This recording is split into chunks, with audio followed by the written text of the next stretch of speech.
안녕하십니까. 오늘은 요리사 산책 8번째 시간입니다. 지난 시간에 이어서 프랑스 개혁교의 역사가 후대 개혁교에 어떠한 영향을 끼쳤는가 하는 부분을 살펴보려고 합니다.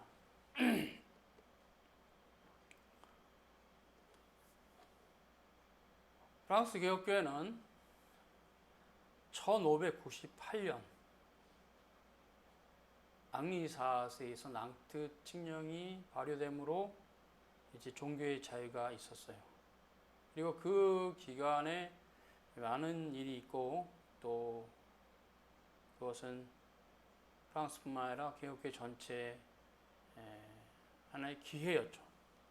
그렇지만 이 낭트 칙령은 그렇게 오래 가지 못했어요. 왜냐하면 앙리 4세가 원래 개신교도였고 다만 성 바들롬의 대학살 사건을 계기로 붙잡혀 있었기 때문에 신랑으로 있다가 거기 사유가 된 거죠. 지난 시간에 설명했죠.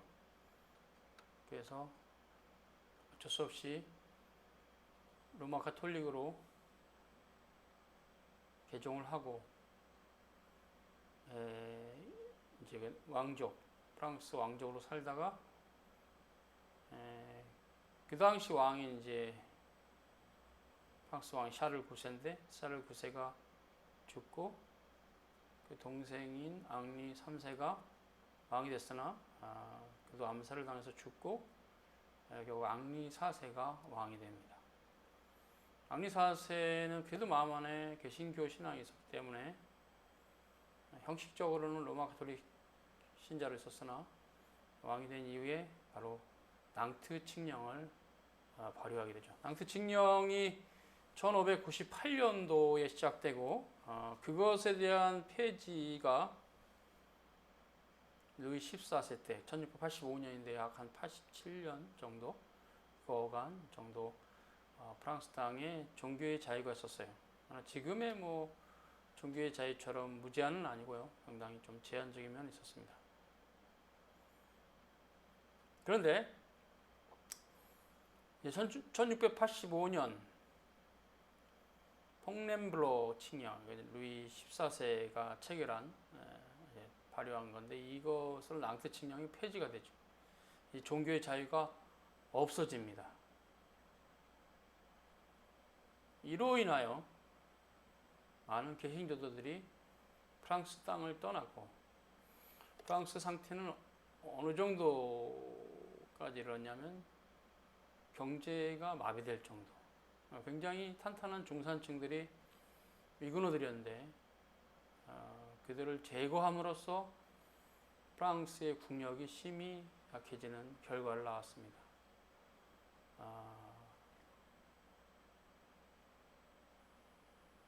그리고 이제 그렇게 텅 비어버린 중산층의 공간들을 귀족과 왕족들, 상류층이 차지하면서 모든 경제의 많은 부분, 부의 많은 부분을 차지하면서 결국은 프랑스 혁명으로 이어지는 결과를 낳았죠. 어찌됐건 프랑스 땅에 한때 한 80년 넘게 활발하게 있었던 프랑스 개혁교회는 축소됩니다. 많은 자들이 망명했고 그 중에서도 이제 화란에 망명한 세력이 꽤 컸어요. 그들이 이제 화란의 개혁교회에게 활력을 더 불어넣었겠죠. 원래 이제 개혁교로 있었지만 프랑스 개혁교 성도들이 그쪽으로 많이 가서 미국, 아메리카, 북아메리카까지도 갔고 영국도 갔어요. 이렇게 프랑스 땅에서 살 수 없는 위그너들이 종교의 자유를 찾아서 여러 군데로 갔는데 그것은 프랑스에게는 큰 재앙이었습니다. 그 나라의 국부를 담당하는 위그너들, 성실하고 정직한 위그너들을 제거해버림으로써 나라가 굉장히 어렵게 됐죠. 어리석은 정책이죠. 그거는 삐뚤어진 신앙심 때문에 그렇게 된 건데 프랑스가 왕정에서 공화정으로 가는, 즉 왕정의 멸망의 시작점이라고 볼 수 있습니다. 낭트 칙령의 폐지는. 물론 그것은 그 뒤로부터 한참 후에 프랑스 혁명으로 왕정이 무너졌지만, 지금 이제 프랑스 땅은 왕정이 없지만 잉글랜드는 아직도 있잖아요. 그런 것을 통해서 우리가 알 수 있죠. 어찌됐건 간에 이런 프랑스 개혁교회 몰락과 주변에서 그런 혜택을 받은 나라들이 있어요. 아까 얘기한 화란은 이제 1619년이죠. 1619년. 돌트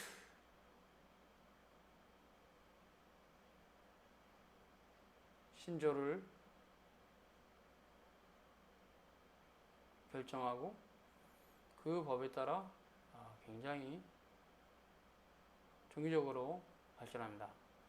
화란은 원래 스페인의 식민지였어요. 그렇지만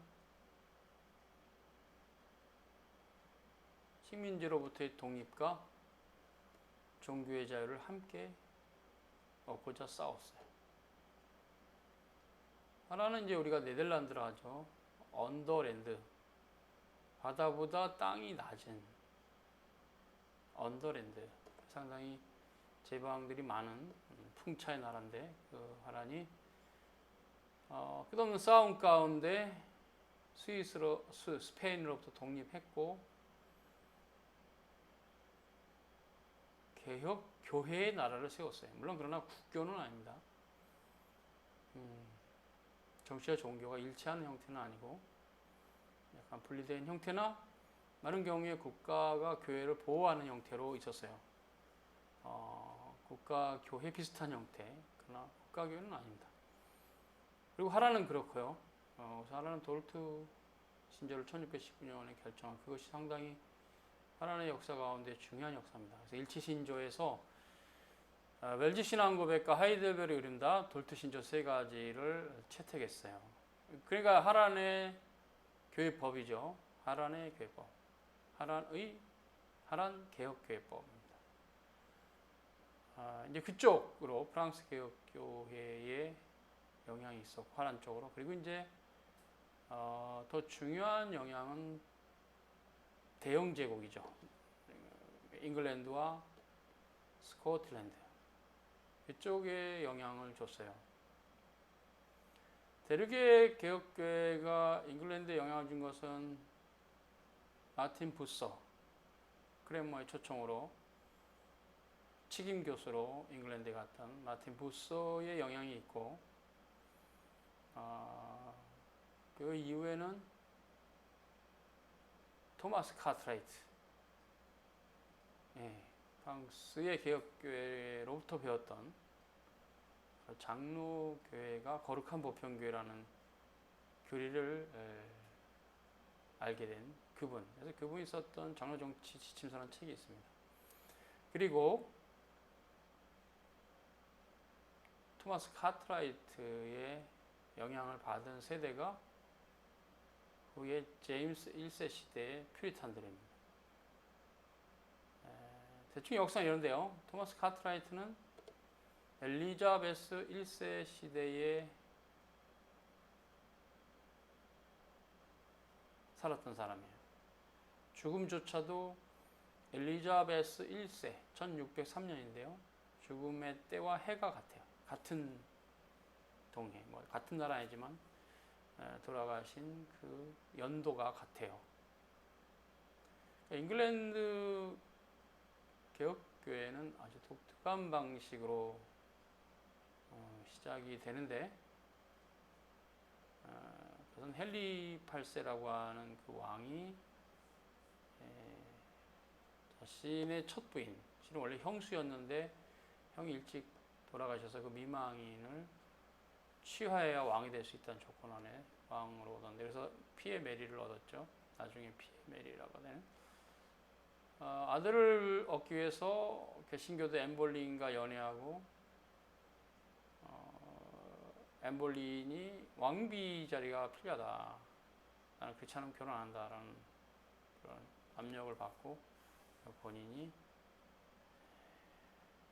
교황청의 첫 아내와의 이혼을 요청했으나 거부당합니다.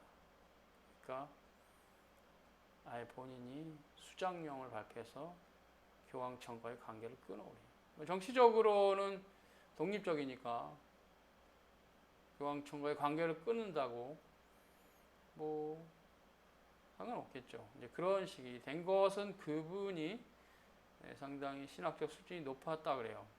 헨리 8세가 신학 공부도 많이 해서 신학 수준이 전혀 없는 분이 아니고 교회사를 꿰뚫고 있는 분으로서 그러면 나는 이렇게 개혁하겠다는 거죠. 자기 사역을 위해서 개혁을 한 건데 어찌됐건 그 개혁을 통해서 수장령을 발표하고 로마 교황청과 관계 끊고 잉글랜드 교회에서 로마 교황청이 가지고 있는 그 권세와 자리를 왕이 접수하고 왕 밑에 대감독을 두고 그리고 이제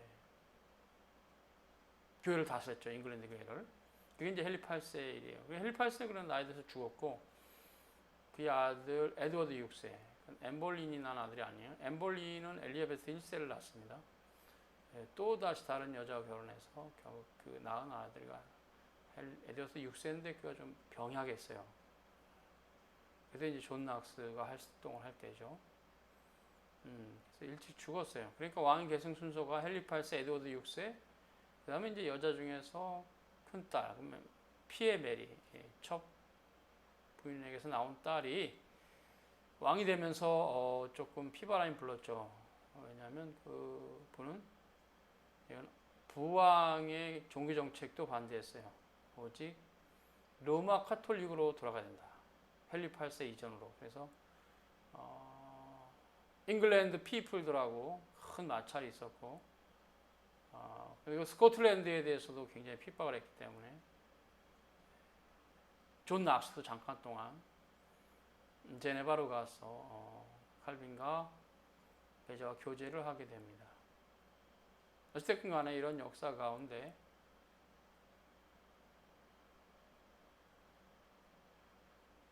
피에 메린 돌아가시고 다음에 엘리자베트 1세가 왕이 되죠. 엘리자베트 1세는 꽤 오랜 기간 왕이 돼요. 피에 메리는 겨우 한 5년 정도 왕이 있었나요? 그래서 엘리자베트 1세가 한 40년 정도, 꽤 오랫동안 왕으로 있으면서 상당히 국가를 부강하게 만들었어요. 그러나 종교적으로는 매우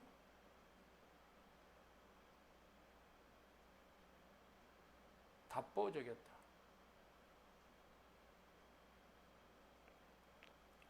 임시 변동. 그리고 아버지죠. 부왕 헨리 8세 종교 정책을 그대로 답습했어요.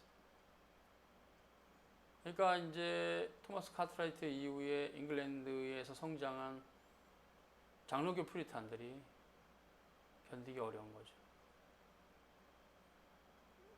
그것이 이제 헨리 8세, 그 다음에 에드워드 6세, 피에 메리, 엘리자베트. 엘리자베트는 이제 토마스 카트라이트 시대니까 토마스 카트라이트가 고난 가운데 죽고, 왜냐면 토마스 카트라이트를 직접 괴롭힌 사람은 엘리자베트 1세가 아니고 그의 수하였던 대감독 화이트 기프트입니다. 감독주의자인 화이트 기프트가 엄청 흔들었어요. 핍박이죠, 일종의. 그래서 그 고난의 세월을 보내고 엘리자베트 여왕 돌아가신 그 해에 돌아가셨는데 제임스 1세 때, 그러니까 제임스 1세 때 이제 장로 프리탄과의 충돌이 굉장히 심했습니다.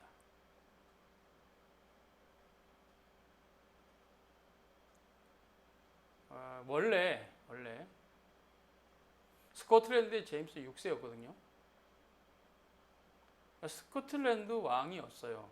근데 피에 메리도, 그러니까 에드워드 6세도 자녀가 없고 죽고, 피에 메리도 자녀가 없이 죽고, 엘리자베트 1세도 자녀가 없이 죽고,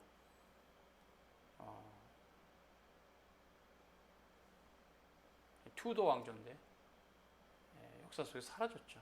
그래서 이제 스튜어트 왕조라 제임스 6세가 제임스 1세가 됐는데 그것은 스코틀랜드 왕과 잉글랜드 왕가가 서로 인척 관계예요. 그래서 왕이 계승 순수에 따라 왕이 된 거죠. 원래 그 위에 어머니가 있어요. 그 어머니는 피에 메리가 아닌 스코틀랜드의 메리. 프랑스 왕의 아내로 있었던 여자인데 이제 프랑스 왕이 죽고 나서 스코틀랜드로 돌아와서 여왕으로 있었어요. 굉장히 여러 가지 스캔들에 휘말리면서 왕권을 뺏기게 됐어요. 귀족들이 도무지 당신은 왕을 하면 안 되겠다 해서 뺏게 된 상황에서 도망가는 와중에 망명길이죠.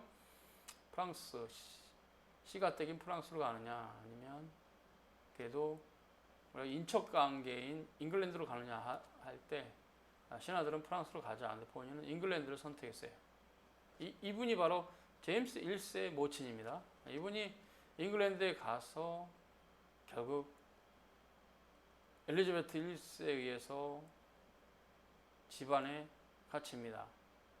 엘리자베트 1세로서는 별로 반가워할 일이 아니에요. 왜냐하면 엘리자베트 1세가 죽자마자 왕위 계순 1순위니까 자기 자녀도 아닌 됐다가 인척에 불과한 사람이 누가 자기를 죽이면 바로 그 여자가 메리가 왕이 되는 이런 구조로 있었기 때문에 굉장히 경계했고 그래서 유폐를 시켰죠.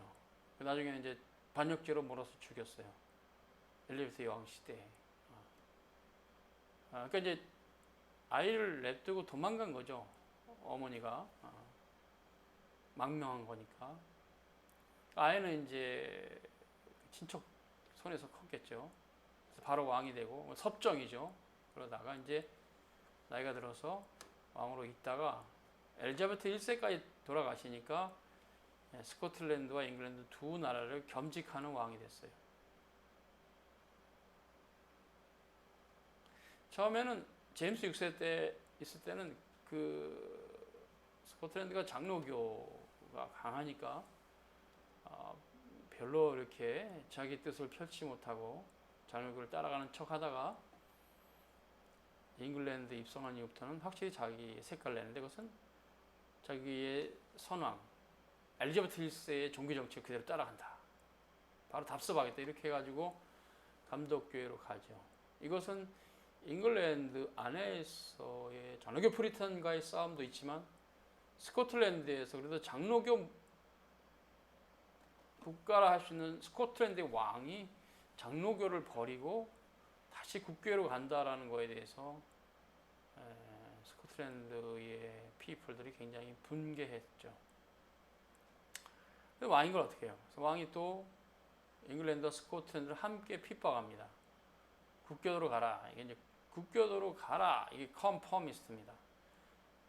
거부한다고? 넌 컨퍼미스트. 이 컨퍼미스트와 넌 컨퍼미스트의 싸움이 커요. 국교도는 컨퍼미스트. 그 외 모두 넌 컨퍼미스트. 뭐 장로교인이건 회중교인이건 뭐 이단까지도 함께 몰아서 그냥 넌 컨퍼미스트. 이것이 이제 잉글랜드 땅은 왕의 통치가 직접 미치는 거기 때문에 꽤 효과를 발휘했지만 스코틀랜드는 쉽지 않았어요. 지역이 멀고 런던으로부터 꽤 멀거든요. 런던은 동남쪽에 있죠. 프랑스 땅을 갖고 오히려 스코틀랜드는 서북 쪽에 있으니까 멀어요. 서로 멀어서 지배권이 스코틀랜드는 잉글랜드만큼 그렇게 세지는 않았어요. 그 와중에서 제임스 1세가 지내고 그 다음에 찰스 1세가 왕이 되죠. 그 두 왕이 뭐 그렇게 탐탁지 않습니다. 어찌됐건 스코틀랜드 땅에 있었던 그런 역사 가운데 존 낙스 이후에 또 프랑스 개혁교회를 탐방했던 앤드류 멜빌 이런 분들의 종교개혁의 활동이 후대에 스코틀랜드도 장로교 종교개혁으로 가는 그러니까 잉글랜드와 스코틀랜드는 하나님 말씀을 따라서는 장로교회로 가는 게 맞아요. 그러나 왕이 자신의 욕망 때문에 감독교회에 머물려고 하는 강한 의식이 있고 이 싸움이 잉글랜드와 스코틀랜드의 종교개혁의 역사예요. 장로교의 역사와 종교개혁의 역사가 같이 가요. 잉글랜드, 스코틀랜드는.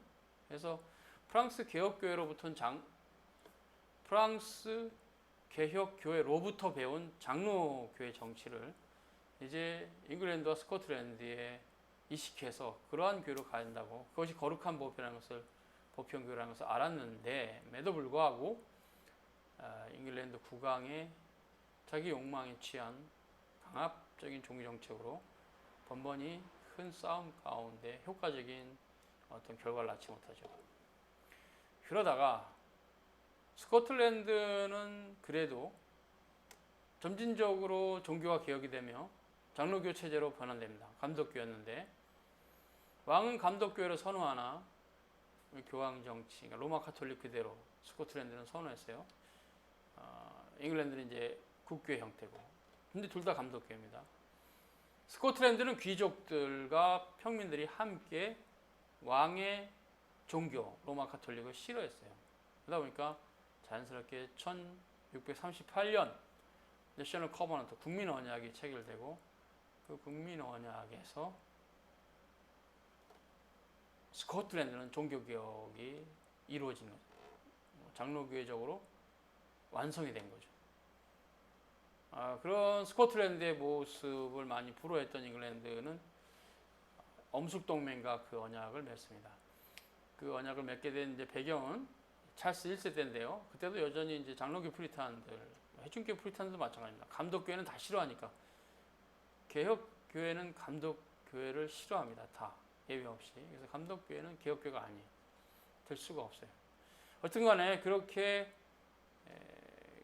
개혁교회로 나아가는 종교개혁에 있어서 감독교회와의 싸움이 있었기 때문에 찰스 1세 때도 마찬가지였어요. 의회 대다수는 감독교회를 거부했고, 몇몇 의원들이나 혹은 왕당파라 불리는 왕의 추종 세력들은 감독교회를 추구했어요. 이 두 싸움 가운데 1643년 어간에 전쟁이 나고, 그렇게 하면서 내전이 난 거죠. 왕당파하고 의회파하고 나고, 그 와중에 올리버 크로멜의 철기군이 효과적으로 싸우고 뭐 그런 것도 있고요. 그런 역사가 있고, 그 어간에 이제 의회 명령으로 당대 최고의 학자들 121명이 모여서 웨스트민스터 사원에서 종교 회의를 했고 3년간 말씀 표준 문서를 작성하게 됩니다. 그때 스코틀랜드 쪽에 업저버라 할 수 있는 분들이 대체로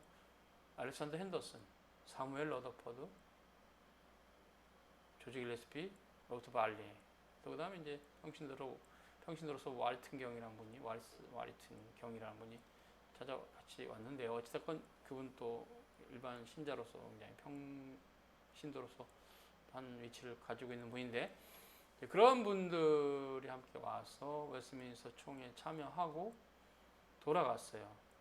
거기서 이제 혁혁한 공을 이룬 분들은 주로 두 분입니다. 사무엘 러더퍼드와 조지 길레스피. 교회 정치에 있어서 성경적으로 확고하게 변증했고, 그것이 총회의 결정에서 굉장히 영향력을 미쳤어요. 장로교회가 성경적이라는 것이 그때 정리들이 됐고, 큰 논의 가운데서 거룩한 보편교회는 장로교로 가야 된다, 이렇게 정리가 됐어요. 감독교회적인 어둠과 비진리와 이런 거 다 정리가 됐거든요. 문제는 이제 큰 싸움은 아닌데, 그래도 이제 소수가 있는 형태니까 싸움이 있었던 것은 121명 중에서 5명, 의견을 달리하는 형제들, 디센딩 브레든, 즉 토마스 후커나 필립나 이런 분들이 이제 회중교로 가야 된다. 장로교회도 아니다. 회중교회다. 이런 식으로 하면서, 특히 이제 극단적인 사람은 모든 노예제도를 거부하고 지교회만이 완전한 교회라는 식으로 해서 독립교회로 가죠. 독립교회의 후손이 이제 제세례파와 연결된 이제 침례교가 되죠. 어쨌든 그런 제도에 대해서 이제 거부하는 형태로 회중교회를 나갔는데 일부가 5명입니다. 소수죠. 원래 그것이 올바른 신학이 아니라는 걸 증명하는 거예요. 그게 그 당시에는. 그래서 충분히 논의하고 답을 내면 장로제도가 성경적이라는 것을 부인할 수가 없어요. 그래서 웨스트민스터 총회 결정할 때 121명 중에서 5명이 의견을 달리하기 때문에 끝없이 반박하고 반론을 제기했는데, 마지막에는 그분들이 졌어요. 맞다. 장로교 성경책도 인정하고 사인해 줬어요. 그것이 메이비 논쟁인데요. 장로교 퓨리탄들은 must be under, 즉 하회 치리에는 상회 치리 아래 있어야 된다. 당에는 노예 아래, 혹은 노예는 총회 아래 있어야 된다. 이런 개념에 대해서 회중교회가 또 좀 거부감이 있었고, 우리는 수평적으로 가야 된다. 그래서 그럼 둘이 타협하는 선이 maybe under, 아마도 아래 있을 걸 이렇게 결정이 됐어요. 그분들의 서명을 받아내기 위해서 장로교 목사들이 양보한 거죠. 그래서 maybe under로 서명하고 독립교회파 목사들도 성직자들도 그래서 웨스민스터 표준문서가 작성. 굉장히 범교회적이고 보편적인 신조죠. 웨스민스터 표준문서도. 그 당시 감독교회파와 독립교회파의 신학을 다 받았으니까. 교회 정치에 있어서 세 부류가 달랐어요. 다른 부분은 일치했어요. 제임스 어셔라고 감독교회주의자들인데 그분의 신학이나 뭐 회중교회들 신학이나 넓게 보면 유사하게 있었어요. 대체로 이제 장로 정치를 반대하는 그 신학적 입장이 후대에 어떤 형태인지 위험한 형태라는 것이 드러나긴 했죠. 어찌됐건 그때는 그렇게 장로교 퓨리탄들이 제시하는 모든 주제에 대해서 다 고개 숙였고 맞다 그랬어요. 교회 정치만 좀 싸움이 격렬하게 있었고, 그러나 결과는 장로 정치로 결정이 돼서 웨스민스터 표준문서에 있는 겁니다. 그런 종교회는 앞으로도 있을까 어려울 정도로 상당히 중요한 공의회고, 그 공의의 결정은 모든 교회가 존중해야 됩니다. 이유도 없이 그것을 거부하는 것은 진리로부터 이반하는 짓입니다. 그래서 장로 정치 제도가 중요한데요. 그래서 이제 잉글랜드는 웨스민스터 표준문서가 1647년에 결정이 되고 모든 스코틀랜드의 업저버들도 돌아가고 해산하고, 그 와중에서 올리버 크로멜이 정권을 잡고 잉글랜드 교회를 독립교회화했어요. 정치적으로 칼로 총으로 상당히 잉글랜드 나라 전체를 하나님 나라로 만들려고 그랬어요. 술도 먹지 마라 막, 그러니까 이제 그 중에서 기루한 생애들이 있죠. 또 뭐 기독교를 거부하는 인물도 있을 뿐이 없을 텐데 이제 그분들하고 마찰이 있었죠. 어찌됐건 상당히 좀 엄격한 도덕률을 제시하고 나라를 다스리려고 했으나 신하들이 왕이 되라 그래도 올리버 크로멜은 난 왕이 되기 싫다. 왕이 되면 권력이 제한되기 때문에 상당히 독재 권력을 휘두르다가 죽었어요. 그 아들은 무능했고 그것이 왕정복고가 되는 계기였어요. 여러 이유. 왕정복고는 더 비참한 잉글랜드 교회의 몰락을 자초했죠. 왕정이 복고되고 나서 잉글랜드 국왕이 누굽니까? 올리버 크로멜의 어떤 그런 정책과 달리 좀 유화 정책으로 종교를 이끌고 가겠다는 식으로 거짓말을 했어요. 원래 정치가들은 거짓말 잘한다 하는데 그런가요? 그래서 결과론적으로 결국 그렇게 해서 그분이 권력을 잡은 다음에 찰스 2세인데 그냥 다 쓸었어요. 국교도 외에는 다 쓸었어요. 다 잡아서 가두고 뭐 젠킨 같은 분들도 그렇고 여러 가지 이렇게 한 와중에서 사무엘 러더포드도 죽기 직전에 소환장이 날라왔어요. 그러니까 올리버 크로멜 시대는 살아있었던 거죠. 스코틀랜드에 살아있었죠. 그런데 이제 올리버 크로멜이 스코틀랜드는 잉글랜드가 아니니까 건드리지를 않았어요. 뭐 압박을 하더라도 한계가 있으니까. 그래서 거기는 장로교로 쭉 스코틀랜드는 있었고, 잉글랜드는 이제 회중교회 쪽으로 가고, 노예제도도 망가지고, 그러다 나중에서 왕정복고 되면서 잉글랜드는 완전히 전반적으로 국교회로 굳어졌죠. 사무엘 러더포드도 그래서 중풍이 걸렸어요. 소환장이 왔는데, 그래서 중풍 걸려서 바로 돌아가셨기 때문에 왕정복고 이후에 수모를 당하지 않았죠. 아마 끌려갔으면 굉장한 수모를 당하고 감옥에 갇혔겠죠. 사무엘 러더포드도 실화인 것 같아요. 잉글랜드 왕은. 그가 왕의 법이라는 레스렉스라는 책을 썼는데 그것이 아마 왕도 하나님 법에 제한을 받아야 된다. 원인이 된 것 같기도 한데 어찌됐건 그런 와중에 일단 잉글랜드는 국교로 세팅되죠. 언제까지? 명예혁명이기까지 종교의 자유도 없고 국교로 세팅됩니다. 명예혁명 아시죠? 민주혁명이라 하죠. 무혈혁명. 화란의 오렌지 윌리엄 공이 아내와 함께 잉글랜드 침공해서 잉글랜드 왕이 그냥 도망갔어요. 그래서 명예혁명이 일어나게 되고 그다음부터 이제 잉글랜드는 민주주의가 왔죠. 그렇고요. 스코틀랜드는 그 와중에 계속 버텼어요.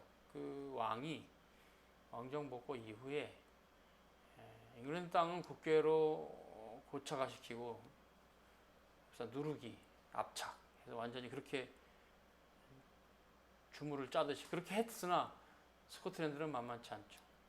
오랜 전통이 있고 이미 장로교로 다 넘어간 이유인데 다 정리가 다 끝났는데 쉽지 않았어요. 그래서 스코틀랜드는 잉글랜드 왕의 핍박, 그냥 겸직이니까 스코틀랜드 왕은 겸직하니까 잉글랜드 왕의 핍박에도 불구하고 잘 살아남았죠. 그럼 이제 우리가 또 가야 될 교리사의 한 부분은 어디가 있냐면 잉글랜드와 스코틀랜드 그리고 올스터, 미국 기독교회 이 부분으로 가는 교리사 산책의 의미를 좀 살펴보려고 합니다. 오늘 여기까지. 수고하셨습니다.